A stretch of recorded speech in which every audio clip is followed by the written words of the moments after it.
It's March 29th, and I'm in Buxton talking to Mrs. Audrey Rollinson. And I appreciate your time today. And Miss Audrey, I just had a few questions I was wondering about. I understand that you are native of this area. Yes. And what community did you? I grew up in Buxton. In Buxton. Oh, here. Good. Because I don't really know a whole lot about the history of Buxton. Can you shed any light on the history of this village and what makes it distinct from Frisco and the other Hatteras Island villages? Well, growing up here, it was primitive, then, very primitive, with no highway, no electricity, and it was a dull life. You depended on fishing and crabbing and going to the beach, and the lighthouse was the main thing. And so you didn't have electricity? No, wow. Not growing up. What year were you born in, if you don't mind my asking? 28. 28. Mm-hmm. And what year did electricity come here? Sometime in the 50s, late 50s. I don't remember just which year now. Right. But it was in the 50s, late 50s, I think. Wow. Well, that's amazing. We felt isolated, okay, with the ferry schedule, right. Toby, and Toby's last name now. Anyway, he owned and operated the ferries at Oregon Inlet in his day. Now, what were your parents' names? Robert Rollinson and Patricia Williams Rollinson. Okay. So, and I married a Rollinson, and this road is named for Rocky Rollinson, my husband's father. That was your husband's father? Yes. Is your husband still living? No, he's been gone 20 years. Oh, gosh. Mm-hmm. Yeah, so I read an article about Mr. Rocky Rollinson being a boat builder. I saw that in the Sea Chest, the magazine of Cape Hatteras School. I wrote him up, too, in the class. Oh, did you? Would you like to read it? I can find it. I would love to. I'll pause this. Well, so you knew Mr. Rocky for years? Yes. What year did he pass away? I'd have to go over there in the cemetery and look on it because I've forgotten. But it's been quite a few years. Yeah, it was probably 70, 71, something like that. Yeah, but he was a boat builder in this area. Right. And did your husband follow in his footsteps No, at all? he was a commercial fisherman. Oh. He wasn't as skilled as his father. Mm-hmm. And Pop was also A1 carpenter, Pop Rocky. He was very skilled. Yeah. And I wrote a nice article about him. I'll find it. Okay. And was he one of these men who just knew in his head how he wanted to build the boat? He didn't use plans? No. And yeah, that's something, He hewed the ribs out from trees, steamed them. Right. And did you ever watch him? Yeah. It was a 30-foot boat. He built other boats, but that was his, that one. He built other boats for other people. Oh, and do you remember the name of the 30-foot boat? The Lucille. The Lucille. Named for my daughter. Oh, and did your husband fish the Lucille? As a party boat. Mm-hmm. It wasn't a commercial fishing boat. Right. It was a party boat. Oh, so obviously then your husband did that. Did both? Well, no, he had quit commercial fishing when he had been in the hospital a few years, and when he came home, he did some party boat fishing because his father built that boat. Right. And then that's all he did. He died in the 80s because he's been gone 20 years, 84. Huh. And was Buxton known for boat building? Well, Hatteras was, more or less. Hatteras Village. Pop Rocky is the only one I know that built better boats here in Buxton. People may have built some skiffs or something like that, shad boats or just, simple boats. But as far as because he built the Odessa too for the Grays, Pop did, in the yard over here. Oh, okay. And where was his shop?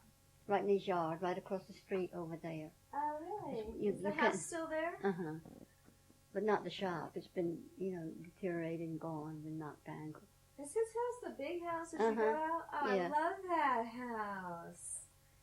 And how many children did he raise in that house? There were about 7 of them, I think. Ah. There were some to die, but I mean, as far as raising. Right. And no other child decided to take up boat building. No, not really boat building. James, his youngest son, did carpentry. Oh, uh-huh. But he didn't do boat building. Right. He may have helped or something, or mended, or repaired, I should say, boats. Repaired boats. Yeah, you repair them. Well, my husband's a boat builder. That's why I'm particularly interested in that. But it's not easy work. Oh, no. And that was, I mean, back then they didn't have power tools. I No. can't imagine. He didn't. Everything was done by hand. Yeah. So what was it like being a girl raised in Buxton? Did you go to school right in the village? Yes, we had a school now where the state equipment building is. That was our school building. Uh-huh. This was before the school building that you come adjacent to the church that you come by when you come from Hatteras. Oh, okay. Yeah. And so your father was a fisherman? Well, he wasn't as much a fisherman as he was a barber What was and a his carpenter. name? Robert Rollinson. Robert Rollinson. Mm-hmm. So Rollinson is just a big name for Buxton. Well, we were the only ones. These two families. It wasn't that big, really. Oh, okay. There were a few at Hatteras.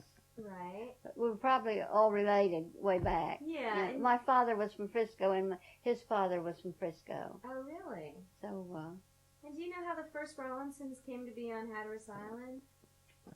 no, not really. They tell jokes about it, but that's Right. What are the jokes about? Like getting shipwrecked and stuff? right. Mm-hmm. But nobody really knows. No. Definitely. No. Have you ever thought about doing a genealogy to really try to trace it down?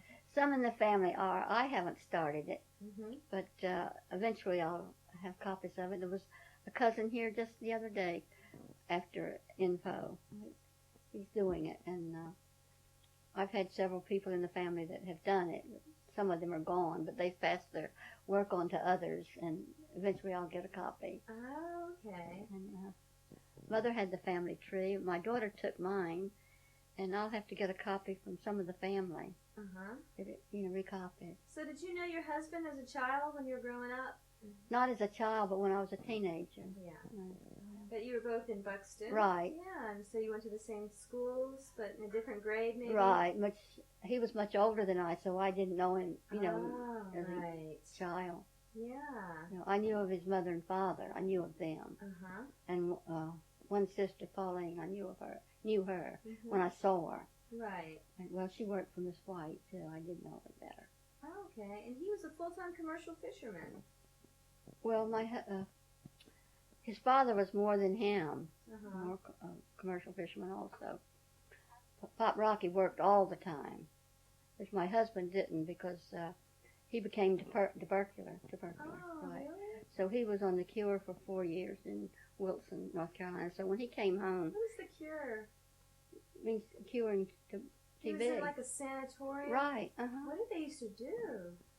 Oh, they kept you in bed and in Really? medicine and fed you, and because I went out there and worked a year, nursed a year. In what town? What city? In Wilson, In North Carolina. Wilson? Were they known for that? Oh, yes. There was lots of people there from Elizabeth City What and was it called?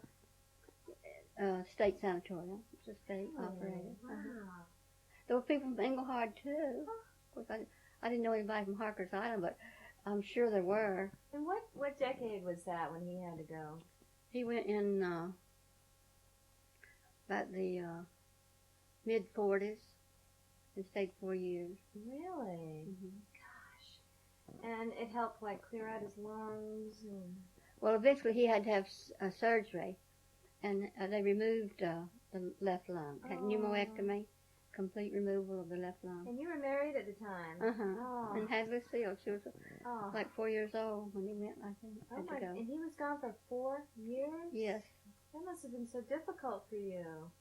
Well, it wasn't easy because I worked in Miss White. So she had a boarding house for the teachers Uh-huh. and state men, too. And that meant a lot to me, to be able to work for her. Right. And that's where I learned cooking. Oh. She had 2 other cooks, and they were good cooks, and I learned a lot from them. Did you have help raising your daughter during that time while you were Well, working? my mother-in-law kept her, yes, until she Oh. went to school. Right. But in a couple years, or a year anyway, she went to school. Uh-huh. So Well, tuberculosis is contagious, right? yes, it How is. did you not catch it from your husband? Well, our mother taught us cleanliness, and it makes a difference. And our blankets were washed, and bedspreads and mattresses and all like that. Mother was just clean, and everything was aired, and I think it made a difference. But evidently, he didn't take care of himself because no one else in his family got TB. But he must have caught it from somebody. I don't think so. I think it was his life he lived, really. Yeah. Exposure. Right. Wow. When your mom would do all this laundry, was that in the old wash tubs? Wash tubs and washboards, yes. Wow. And clotheslines. And did she heat the water? Was there a fire under it, or? No, she didn't do that. They had Rinso and Clorox then, as I remember. I don't know what before me, but Mother never boiled clothes. Did you help her do all that? Well, I was the third daughter. Yes, we helped. You had to help do everything then when you didn't have hired help, and my people never had hired help. Right. We did the work. We girls helped them, like a lot of girls did in those days, help their mothers with the younger children. Oh, and right. And you had to. Where did you grow up? Were you on this road? No, in the center of Buxton where the Masonic Hall is now. Oh. Mother's home was back there. Oh, okay. But we lived on the crossroads with my grandmother until I was 10. Oh, So it was a big home, and it's gone now. Right. But the property's still in the family. Yeah. And your father was fishing, or, Mostly in carpentry. Wow. He'd go to Frisco and help build homes, and he helped build some in Lower Buxton, not up this way. Pop Rocky did most of the work up this way. Oh, okay. Because then it was like up the road and down the road. But it seemed then, with no road and just unpaved roads and dirt ruts, it was a long way between. Oh. It just seemingly. Right. So which way was up the road? This. Okay. This was up the road. And down the road was towards Hatteras Village? Yes. Well, you'd start maybe where the first store was, Mr. Eve Midget's. Because it's all gone now, and the stores are gone. All three that were down in the center of Buxton are gone. That was down the road. Up the road, then goes all the way out to the beach. Oh. But this road used to go all the way through, but not after the highway came. Right. They cut across that way. Oh, okay. So I liked it better because now we're private, or we were. Lots of buildings going up now. Oh, this used to be the main road? Mm-hmm. I'll be darned. Huh. Right. Well, this is the nicest road now. Yes, it is. There's no through traffic. Now, do you remember were there various epidemics of sickness that would come through the island, like the flu or anything like that? Yes, people had flu, and you got it every winter almost. Right. Some of the family did, seemingly. And you always had bad colds, people did. Right. And a few people died with tuberculosis, I remember, just hearing about it. I didn't go near them because we were not allowed to. I mean, you didn't visit where there was sickness back then, just a family, you know. So, but there were a few that died with it. Gosh, did you and your daughter go visit your husband when he was in the sanatorium? Oh, yes. Yeah. Right. Were you afraid she'd catch it by going into that place? No, I had her examined, and she couldn't go up on the floors. She just went with me, and she saw her dad on the ground from the windows. He was on the second floor. Yeah, so she didn't really get to see him and hug him or anything until he came home. Well, when he got time up, she could. Right. Oh, okay. So she knew who he was. Oh, sure. Yeah. She wasn't scared. Oh, no. No. And he was all healthy when he got back. Oh, yes. Had he lost weight? No, if anything, he'd gained. Oh. Yeah. He was always thin, but he had gained when he came from the hospital. Right. Wow. Because they really build you up, in there. Yeah.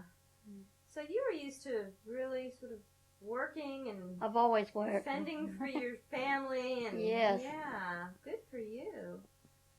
And when did you start cooking for which hotel was it? The Avon Hotel. The Avon Hotel. Mm-hmm. Charles Williams's. Now it's an apartment house. The building is still there on the corner of Avon. Yes, because I talked to Miss Benita. Mm-hmm. Yeah. I worked for her and Charles, her husband. Oh, they owned it then. Right. His father had built it, but they owned it. Okay. And Charles came after me one time. I was still working at Miss Mullen's, but he gave me a better offer. Plus, we didn't have this house built then, and we were living in another house, and so he said he would give me 2 rooms, bedrooms, one for my daughter, because she was like 14 then, I think. Yep. 13 anyway. Oh, so you were live-in. Yeah. Residential. Yeah. So that was nice, like an innkeeper. Right. And I managed the hotel for him, or the hotel it was then. It was 20 rooms. I did have a helper to help do the bedrooms. And then, because I didn't do those, I just managed and did the kitchen. I liked cooking better, and I could control the kitchen and the order and the buying and all that. Right. I knew what to do. I had learned from Miss Mullins, Miss White. I had learned a lot, a bigger scale than what I was used to. Yeah. So that helped me a lot. Then I went to Virginia Beach and stayed 12 years and cooked and worked in big restaurants. Really? So it was a good experience. Oh. What, did you cook breakfast and dinner, or breakfast, lunch, and dinner, or how did that work at the Avon Hotel? At the Avon, it was 3 meals a day if there were people there. Really? Yeah. Breakfast, lunch, and dinner at the Avon. You had people coming in. You might have a meal. I mean, not have anybody. Breakfast was always good because you had overnighters, you know.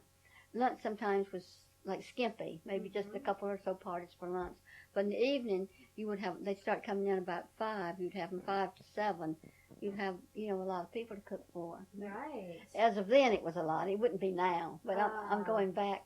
Like if you had 25 or 30 dinners, that was good then. Yeah, I would think that'd be. It was very good because that would be several times a week, especially weekends. Right. Friday, Saturday, and Sunday. And you'd fill up those nights, and you had big breakfast. But people were going fishing or to the beach. Lunch wasn't so heavy. It gave you a chance to get caught up. Oh, right. You'd have people maybe off the street to come in. Oh. And so breakfast was probably very early for the fishermen that would come visit? At 6 o'clock, yeah. Yeah. I had the grills going and everything, coffee, and getting ready to cook for them. And how many people did you have in your kitchen? Just myself mostly, sometimes a helper. But and what did you cook for supper? Well, just like an American menu. Right. I didn't have Did they have a choice, or was it whatever you were cooking? Whatever I cooked mainly, because I had to. You didn't have a whole lot of food on the island back then either, Right. So I allowed for. Each week I had 2 deliveries. His father was a broker then and bought food in Norfolk and, more or less peddled it down here on the island to all the stores, and he'd take my order too.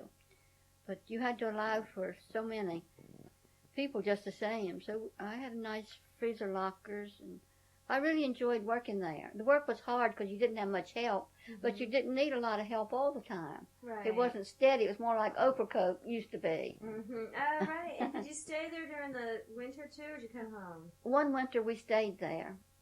I had Dickerson Incorporated men here. They were working around the lighthouse, putting new roads around it. So they stayed with me a couple months. Well, that was steady.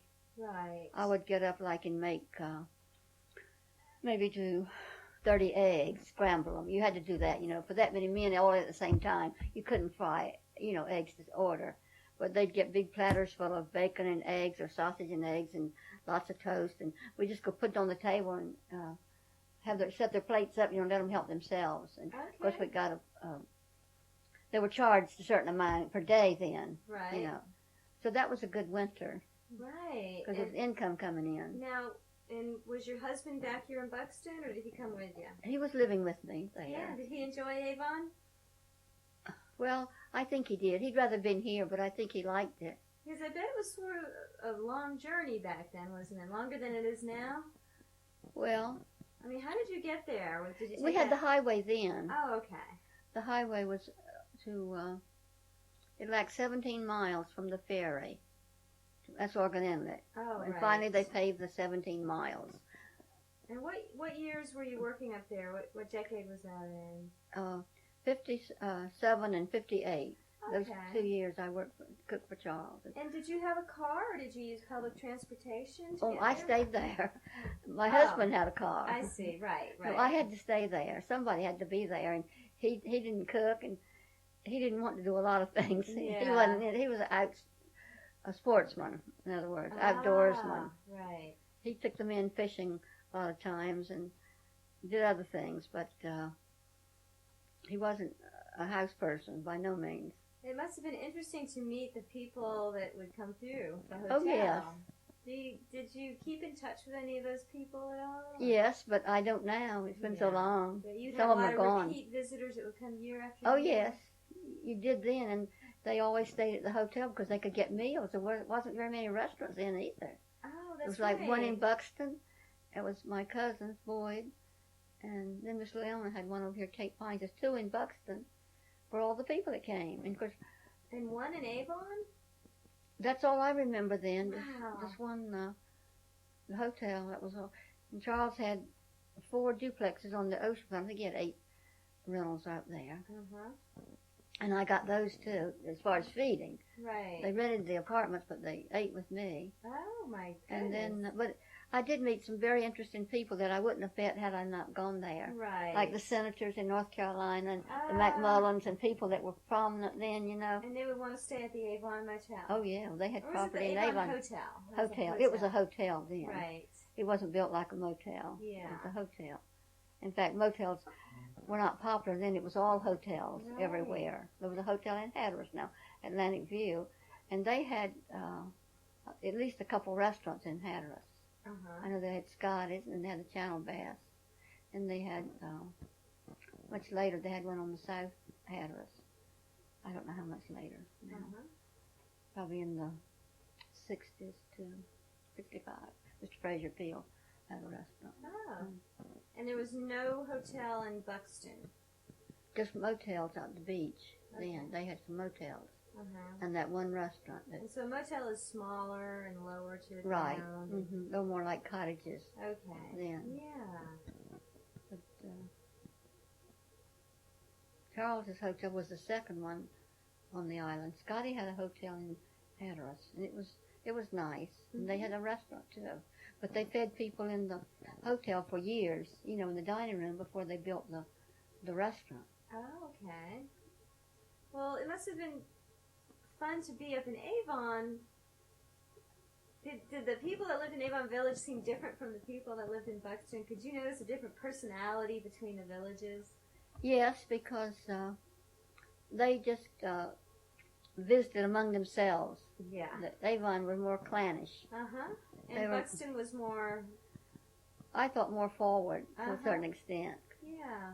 And why do you think that is? Well, the schools had a lot to do with it, I Oh, think. Right, yeah. Because this was such a central place for a lot of people. Right. coming. And the school was consolidated in the 50s, is that right? Yes. Yeah. Yes, it was. Do you remember that?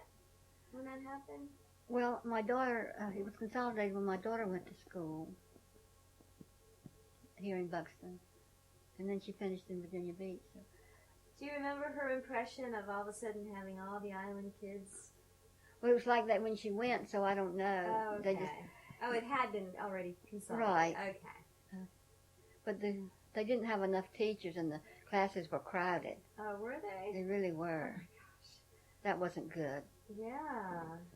They had some good teachers, but they had too many pupils. Right. When they consolidated, they didn't get enough teachers because I guess the building wasn't big enough. They didn't have enough. As of then, they hadn't expanded. Oh, They were just okay. using the same amount of rooms, Oh, and yeah. it wasn't that good. Right. That must have been quite a shock for, say, the Rodanthe kids, because that's quite a long way. Yeah, they had it rough. They had a long bus ride. They surely did. They had it very rough. And some of the people, they didn't have a high school, and some of those people went to Manteo and Norfolk to school. Oh, did they? They really did. They would just go board? Mm-hmm. Yeah. With people. Or Instead relatives. of coming here, instead of traveling here every Yes, day. well, it was better for them Yeah, I guess so. to go stay all week and come home on Saturdays or Fridays, evenings on the bus. And, of course, the ones in Norfolk stayed in Norfolk. They didn't come that often. They stayed with relatives. Right. And some of them went to college and finished and taught in Norfolk. Uh-huh. Okay. So that was good. Yeah. Now, do you remember any of the early businesses that were in Buxton besides the motels? that were on the beach? There wasn't hardly anything on the beach, just a few cottages, Okay. a few bungalow-type homes, and some of them are gone because of the storms. Oh, right. Long ago, there were lots of storms. I mean, and they did a lot of damage. Most all the motels now have been built up new. Uh-huh. There isn't much of the old left. Right. Where I work, those cottages are some of the oldest. Oh, really? Mm-hmm. Did they fare pretty well in Isabel? Yes. Oh, They didn't good. do badly. Yeah. The road was sunk naturally, and the dunes washed away, and lots of sand. Mm-hmm. But they had machinery to take care of it. Right. But, they skipped one house where I work, but they'll be back to do it. Yeah. Got some bigger jobs in Ocracoke. They had to get those done. Oh, yeah. Wasn't Buxton sort of like a lot of county services people would come to Buxton to get their business done? Is that true? Was the sheriff's office here maybe, or anything The sheriff's office was here, Uh-huh. but mostly you had to go to Manchester, Dare County, to the county seat to transact business. Really? So you couldn't really get a whole lot done? No, No, it was primitive. We had the churches, the two churches, the Methodist and the Assembly of God. Uh-huh. So you were one or the other. Of course, we've always been Methodist. Right. Do you remember when did the Assembly of God come onto the island? Was that before your time? Yes, it came before me. Mm-hmm. It was on the other road where our building is. Okay. And the family owned that property and gave it to the son in their building when the church moved over on the front road. Right. Assembly of God Church moved. Okay. So then, therefore, they gave the property to the building company. Ah. The sons to, form a building company. Right. And that's been a blessing. Oh, Their yeah. building, really. That's nice. And now we have, lots of stores. It's good. Has church changed since you were a little girl? It's the second church. It's a new church. It's not the wooden structure that I went to. Okay. It's gone. And it's modern, and we have modern teachers, and it's different. Yeah. But I think it's better. You don't have that homey feeling, because you see Yeah. so many people now you don't know. Right, I was going to ask you about that. Yeah, There are a lot of incoming people that then join the church. Right. You see very few people that you know, because most of them are gone now. Mm-hmm. The oldest are all gone, and I don't even know their grandkids. Oh. So right. I see a lot of people, but I don't know them. Yeah. I know some of the teachers, having seen them over and over, at church or at school or something, like graduations or PTAs. No, I don't go to PTA anymore. Right. But I do see some of the teachers. Different things come up, and I get to see some. But yeah. So the old timers are gone. very few are left. Yeah. The oldest ones are well gone. Now the ones that are here, the few that are here, very few, are in their 70s. Mm-hmm. Like me, I'm 75. Mm-hmm. Pauline, 78. Orman may be 80. She's probably the oldest now. Right. 78. Pauline said she was a little older than she. And Kathleen, she came from Avon, but she married Edgar Gaskins. She'd be the next oldest. Oh. And Carol Dillon, she's my age. Mm-hmm. So everybody else is in their 60s, 50s or 60s. Right, right. That I know. Speaking in Buxton now, I don't know. There are a few older ones living in Hatteras, but I don't know them now. I've heard of their names. But do you think the culture of the area will stay intact with so many new people moving in? No, it's not the same. Yeah. What's changed? Well, the young people don't respect the older people. Right. And when you were coming up, that was completely different. Oh, yes, and there was a curfew. You were home at 9 o'clock nights. We were brought really? up. And other children our age were, too. Mm-hmm. And you went to visit sometimes your school classmates in the evening or something like that, but you were home early. Right. At 9 o'clock, because you went after supper. But we ate supper earlier then because, like 4:30 or 5 o'clock, because of no lights except lamps. Oh. And we always tried to eat before we had to light lamps because it was so much more convenient and get the kitchen cleaned up. Oh, right. Yeah. And, And so even all the way until you were 18, while you were home, you had to be home by the curfew. oh, yes. Right. But I'm glad because we were brought up, I don't know, to be more thankful and sharing and caring. Right. Everybody knew everybody, and you liked everybody. It was like brothers and sisters almost. And there was a lot of visiting between the different Yes. families. And when your family that lived away came to visit, came down the island, it was such a great time, a fun time. Yeah. To see your relatives come to Hatteras Island, because people have always, they moved away, but they've still always come back to see their relatives here. Right. And years ago, it was so much fun to see them. Yeah. It really was. And have them for dinner. They always ate. Mm-hmm. People ate differently and had bigger appetites, I thought then, because I don't know now. I'm not around anybody, so I don't know. And what was a really good, say, Sunday dinner? What would that consist of? It was fried chicken, Ah. or either stewed chicken with pastry, chicken and dumplings. And there was always collard greens and potato salad and boiled hams, when the company was coming. And then people raised their own chickens then, and so you had fried chicken, which I really liked when I was growing up, was fresh fried chicken. Oh, right. That was one of my specialties. So we could have that maybe twice a week and on Sunday, or, one other time besides Sunday. When I'm saying twice a week, I mean Sunday and another day. But we ate a lot of seafood and fowl. Yeah, what kind of fish did you eat? Well, you had trout out of the Sound and flounder and sea mullet, mostly. Did you ever make that old drum?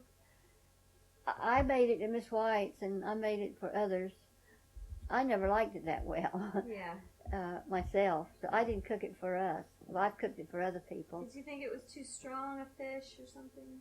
Yes, I like milder fish. Trout, sea mullet and trout and flounder are my specialty.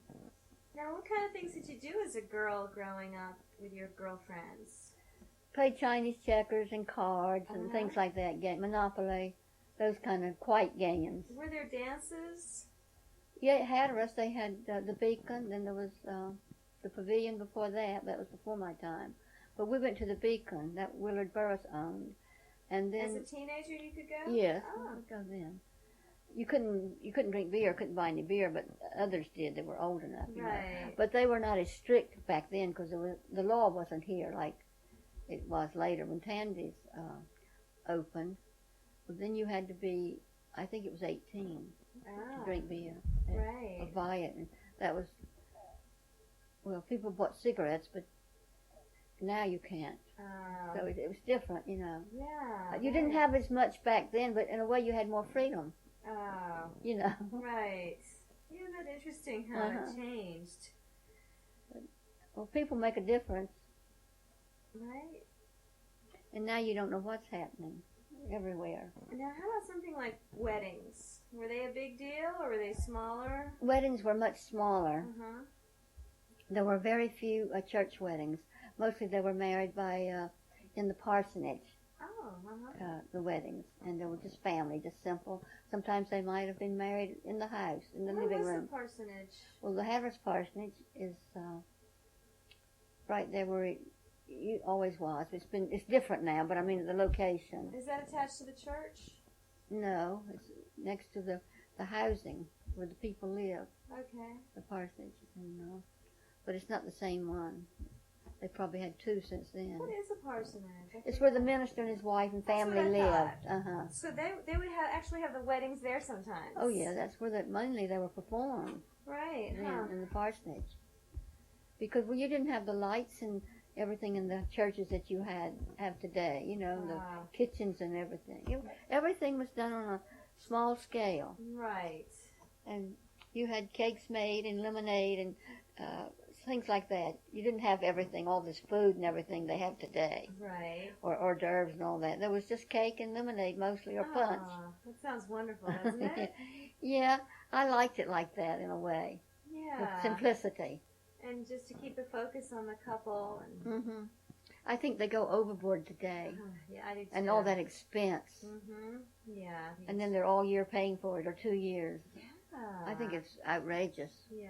Or ridiculous. Both. And did people get married in the afternoons, in the mornings? It was mostly after dark, like 7 o'clock or 8. Really? 7, I imagine, 7:30. Okay. And then would they go off on a honeymoon usually, or? Not so much then, years ago when I grew up, because there wasn't any money. Right. You know, people look forward to getting a house to live into themselves, more so in food. And did a lot of couples start off living with their parents? Yes, in the beginning, until they could get a home, a vacant house here, and there were not that many vacant houses. Yeah. A few. Did you go on a honeymoon? No. No, we rented Kate Davenport's house. It's Matt Morris today. But I was glad to get a house to rent. Oh, yeah. I mean, that was a big thing back then after you were married, is to have a house to live in. Right. And it wasn't something that you would take for granted. No. So I don't remember any honeymoons on the island. Huh. Then. Right. That was much later, in big church weddings. And then how about childbirth?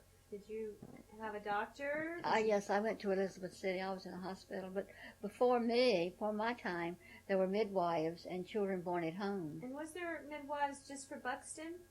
Each village had their own midwives, I think. Do you remember who might be the midwife for Buxton? It was Mom Cynthia was one, and Miss Rowena Quidley. She was the oldest. Mom Cynthia is across the street, Pop Rocky's wife. Oh. She was a midwife. Is she deceased now? Oh, yes. She's been gone a long time, too. She was a midwife? Uh-huh. How about that? Did you ever talk to her about how she would go about that? No. And then there was Miss Laura Williams. I forgot about her. Did she want to deliver your baby? No. I had a doctor, a Coast Guard doctor. Yeah. Then he referred me to Elizabeth City, to a hospital. No, I didn't go along with that. Yeah. I was younger and more modern. Right. Yeah. So, and then who else did you just mention? Miss Laura Williams. Laura She Williams. was a midwife also. She was a smart lady. I guess all these women are deceased at this point. Yes, they are. There was some at Hatteras, too, midwives. And they delivered a lot of babies. Because the doctors didn't stay here very long. You'd have a doctor maybe for a couple years and he was gone. Oh, That's the way it was, see. Yeah, and they would get rotated out and go somewhere else. Well, it was so primitive here, I guess. Maybe they couldn't make a living or something back then. There was, during the Depression, it was rough everywhere. It wasn't. In fact, we probably were getting along better and didn't realize it because we had fish and fowl and birds and chickens and all that stuff. We were getting along much better than people in the cities that were jumping out of the windows and committing suicide because they couldn't pay the bills and had nothing to eat. And soup kitchens, and I've had people to tell me they've walked 2 and 3 miles to get a bowl of soup that lived in like New England and Philadelphia and New York and places. Right, and I guess you didn't have to worry about the power being turned off because you didn't have power. No. We got along well and didn't realize it. How did you get your drinking water? Well Point. People had iron pumps and cast iron pipes in the ground. Oh, was that good water? Sometimes it was. My mother had good water and my grandmother. And a lot of people had cisterns and caught rainwater.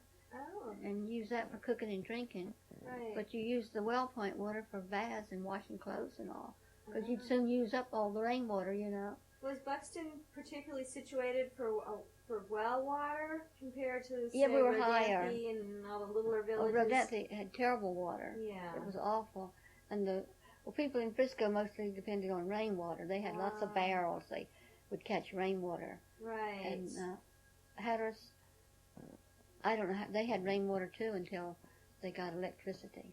So Buxton's really being in the big elbow of Hatteras was higher and had more, probably protection from storms, I guess, and woods. No, it didn't. Buxton was higher. Hatteras always had tide. I mean, Buxton was higher. Yeah, when you said Hatteras. Oh, did I say Hatteras? I said Buxton. Yeah. Actually, we would have been the hub, in other words. Right. Because they didn't use that term then, naturally, but that's the way it would have been. And was it more wooded?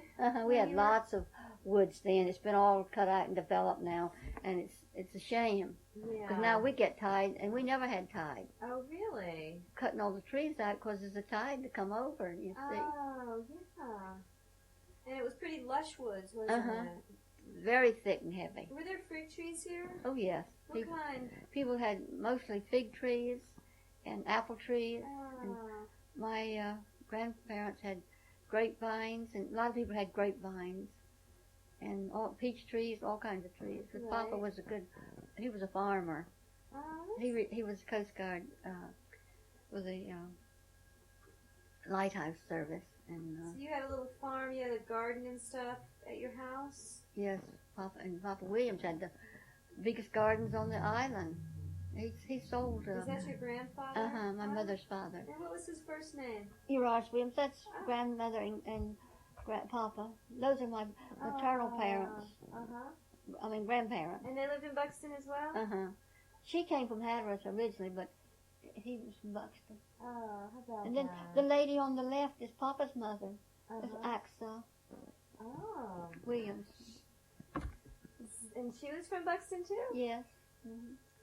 And my father's picture fell and is damaged, so I've got to have it repaired. Who might that be over there in that oval picture? That was my mother's brother. And beside it was my father and his cousin from Frisco in the same type frame and oval, glass. Right. But it fell and got a little damaged. I had it reworked once, but now I have to have some more done to it. Not much, but some. Right. I want to be sure it's good and sturdy before I put it back up there. Wow. It must be really nice to have such deep roots in a community. Well, I'm happy here now. I'm glad to be back here. Did you live off the island? I mean, I know you were just helping your sister, but in your whole life? Did you the have 12 years at Virginia Beach. Oh, at Virginia Beach. That's I worked right. there. That's right. Yeah. But I enjoyed that, too, because actually that was the limelight of my life. Oh, great. Back then in the 60s, it was really nice. It was like little Hollywood. And the people all elite then. And then when they got liquor by the drink and the mafia moved in, it was bad. Oh. And that's when I came home. Yeah. Things started going downhill, so you came back to Buxton. Okay. Yeah, I didn't want any part of that. Yeah. I didn't like to push drinks either. I didn't mind the wine and beer. Oh, at the restaurant. Yeah, well, you did everything, back then. I didn't cook. I was a hostess manager at some of the restaurants. I didn't own them, but I was front person. Right. And so I had to sell wine and beer. Plenty. Because when people were seated, you asked them what they would like to drink. As soon as they told you, you went to the bar and told the bartender what they wanted, what you wanted, in other words. Right. And he set it up for you. And if the girl that was waiting on other people, it was her station, and she was too busy to serve it, you served it, because those people were waiting for it. Oh, yeah. And you wanted to help her make a better tip, too. Right. Whether it's waiter or waitress. Yeah. So, do you go out to eat much now? No, it's too expensive. I live within my means now. It is expensive on this island. Very. Everything is expensive. Yeah, I've noticed that. It's very expensive. So the best thing to do here is just to go to the grocery store and cook for yourself. That's what I do. Yeah. And I don't mind it because I enjoy cooking. Yeah. And do you have grandchildren here? No, my children live in Chicago. Oh, they do? I go to Chicago every couple years to stay 3 weeks to a month with them. But I just have grandchildren. I lost my daughter. I only had one daughter, and I lost her in Detroit. It was tragic. She drowned in Michigan. But she had 4 children. I lost one of those. He got killed. That was a tragic and train accident. But I have 3 grandchildren and 4 great. And there's the 4 little boys now. Oh, and that was Christmas before last picture. But they're coming this summer. Oh, great. Brandon on the left was here last year, but the other 3 brothers, he's the one child, they're 3 brothers. They were here 2 years ago, and they're coming this year. And how long will they stay? A week. Okay. I rented an apartment for them. Oh, great. Well, Brandon stays with me and his mother and another grandson. But, well, sometimes 2 grandsons can stay here. It depends, I can have maybe 3. Right. But I don't have enough room because I took 1 bedroom for a utility room. And that shorts I only have 2 bedrooms now, which is enough for me Yeah. and 1 or 2 other people. Well, what do you think it's like for a young person to grow up in Buxton today compared to when you were growing up? Well, there's 100% advantages. They're much better off. Yeah. And they have more opportunities, and the scholarships, oh, it's just astronomical, the scholarships that are presented to the school. Oh, that's And I'm so glad for them, because there wasn't any money when I grew up. There was only a few people that got to go to college. And I've talked with other people that I've met, and they said that was the same way with their times. Right. Just a few people got to go to college. Did you want to go to college? Well, it wasn't talked about then, Right, college, right. see, because there wasn't any money, so I didn't look Yeah. forward to it Oh, going. yeah. But I look forward to working and making some money, you know. Right. I've always worked. I wasn't, And did your daughter go to college? no, she finished school in Virginia Beach, and she met this guy in Fort Story, this Army guy, and he was from Chicago, and he was an only child. And they wed, and she had to live in Chicago with him. Mm-hmm. So the children have all been born in Chicago, and Oh. that's all they know. Right. They love it down here, but they can't come here to live because there's just not the opportunities. Right. Yeah, it's so different, isn't it? Well, they work 2 and 3 jobs sometimes, and they make big money. You know, the union in Chicago is run by union, Oh, right, right. and so they know what they can make and get. Uh-huh. They would like to come here, but they just can't afford to live here. Right. So they visit often. Uh-huh. Yeah. Well, that's And it's getting to be where hardly anybody can afford to live here now. They've gone up extremely high on rent and even trailers and things. It's just astronomical fees people are charging. yeah. And I think it's a shame because now the young people, I don't know how they manage. I think they've had to go back to 2 or 3 families living together.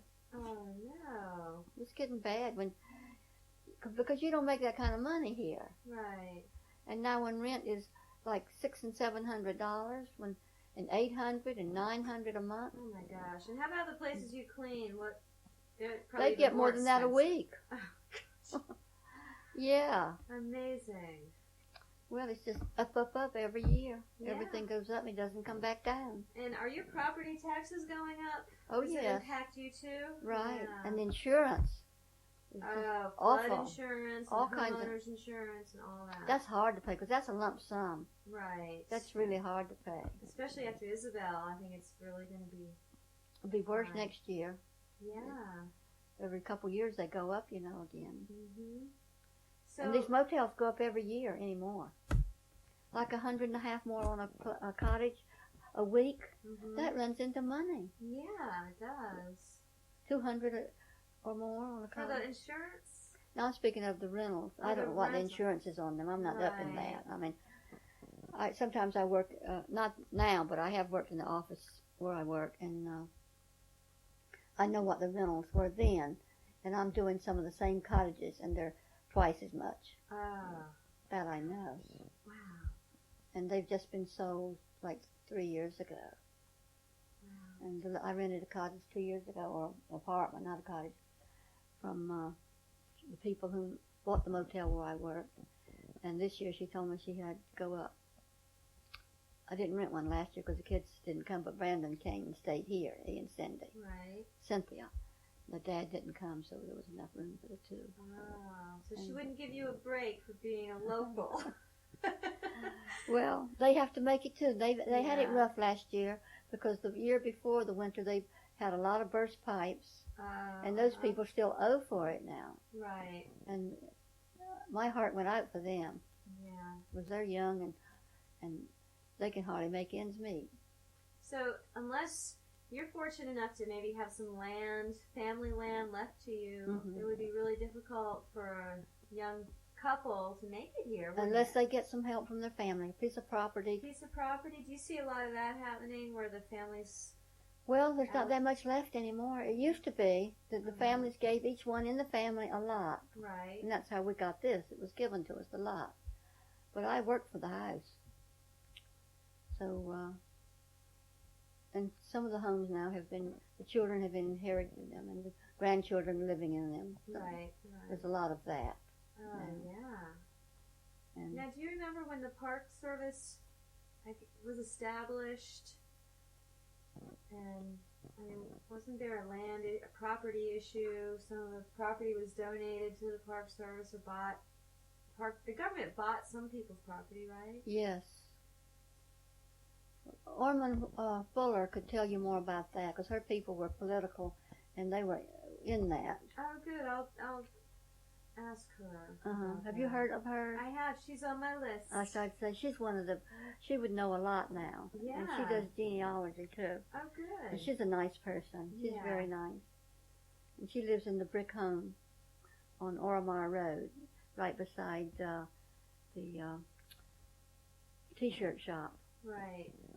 That road. Oh, okay. It's right in back of Comfort Inn. The road is. Ah. And she's the second house. The brick home is hers. Right. On the right. Her daughter owns the house beside her, and another daughter owns the one across the street. Well, see, that property was given to them by her mother. Okay. So Miss White was a prominent lady and a wonderful person, her mother, the one I worked for. Her name was Miss White? The mother was. This is Ormond Fuller. Right. She's Ormond White Fuller. Okay, Ormond White Fuller. Yeah. And she's a nice lady, too. But Miss White, Miss Maud White, she retired postmaster.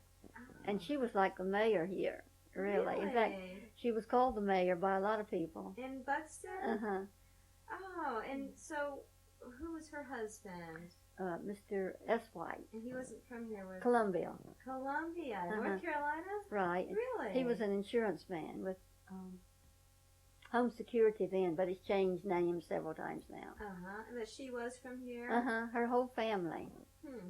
Yes, they were a wonderful family. Yeah. All the girls taught school, except Miss Annie. One sister didn't.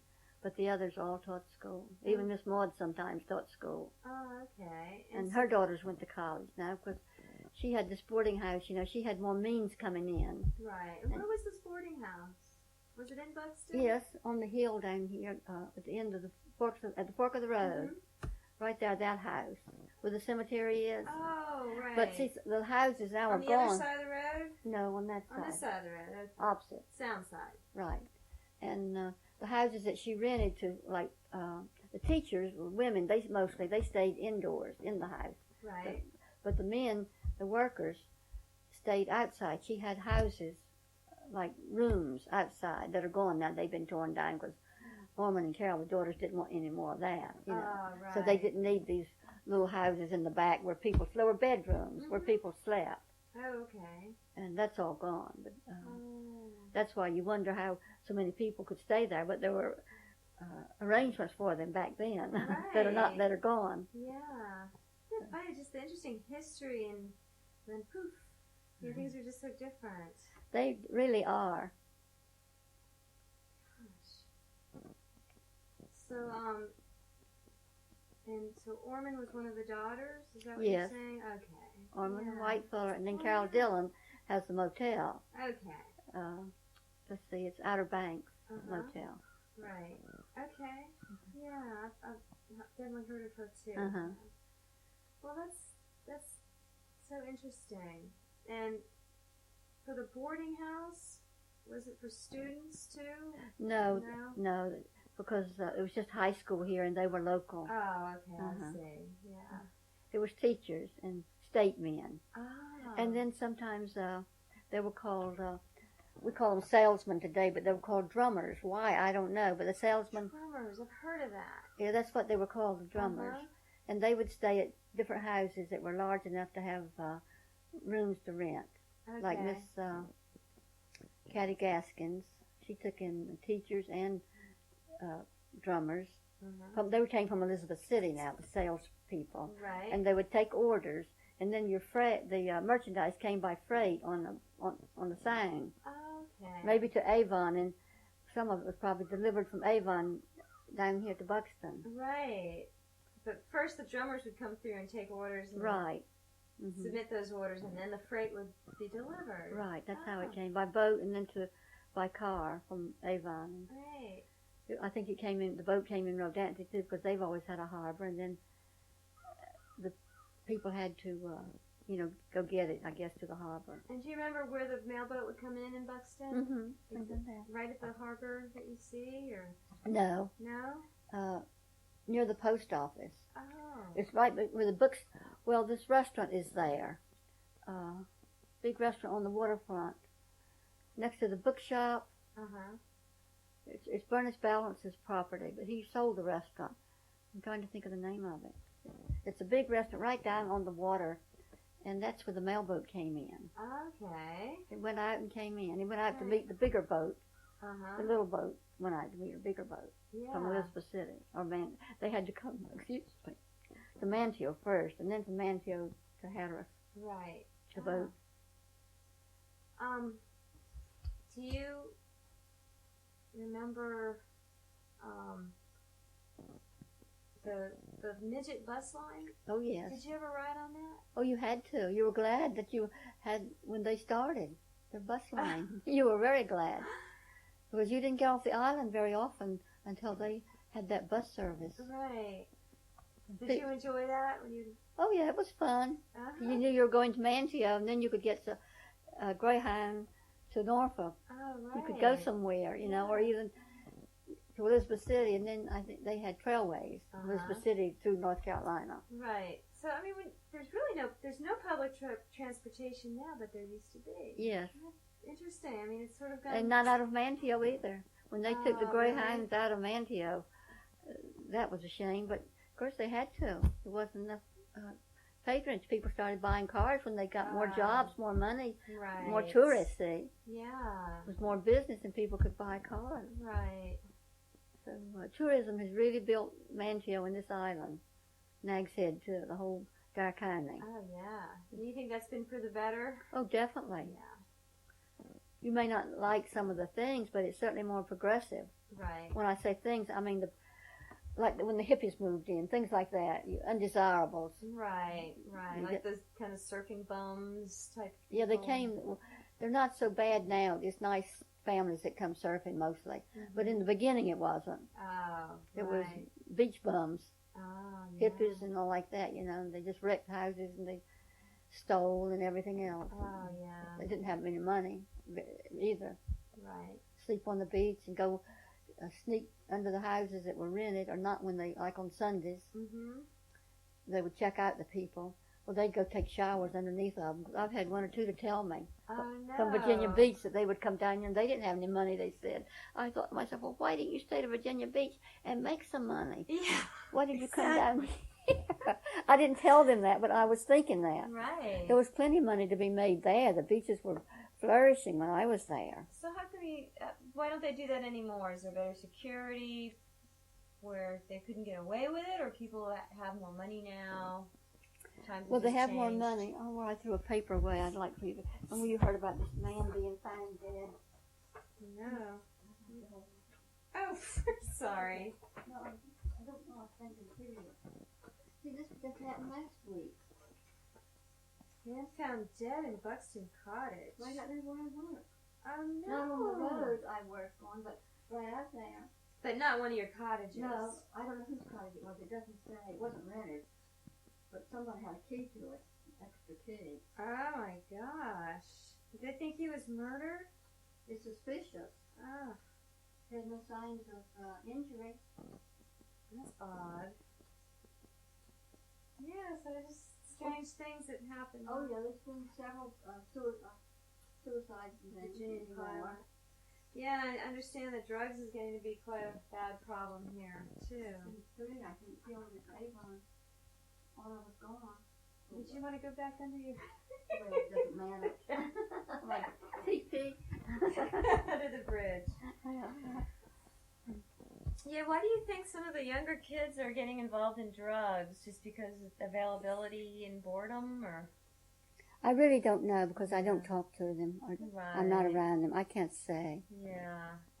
Really. That's scary. It's as expensive as they are, and as much as it costs to live, even for the young people, their clothes, their shoes, and everything costs so much money. Right. And takes a lot of money for their activities and their games and everything. I just don't understand why they buy it, or how they buy it. Right. It's not cheap. No. From what I've heard. Yeah. Well, what do you think Buxton will look like 20 years from now? I don't know. I probably won't be here, so I'm not going to think about it. A little luck you might be. Well, I have an uncle that was just 96 Saturday. Really? Lives in Washington, D.C. Isn't that nice? My mother was 93, I believe. My people, except my father, not on his side, they had heart problems. Uh-huh. I've had my brother died with a heart attack, too. Oh. And my brother that's living has had heart surgery. So it varies, Yeah. one way or the other. Right. One side can have one thing and the other side another. Right. So you never know. Yeah. Well, Miss Audrey, I think that's all my questions. Do you have anything you'd like to add? No, except you can mention, if you like, how much I enjoyed working for Charles Williams and Bonita Williams. Oh, that's very nice. I definitely. And Miss Maud White, Right. working for her. And do you still keep in touch with them? Do you see them I periodically? see Orman and Carol, the daughters, because Right. they're at the beach. Yeah. Okay. Well, thank you so much. I'll turn this off now.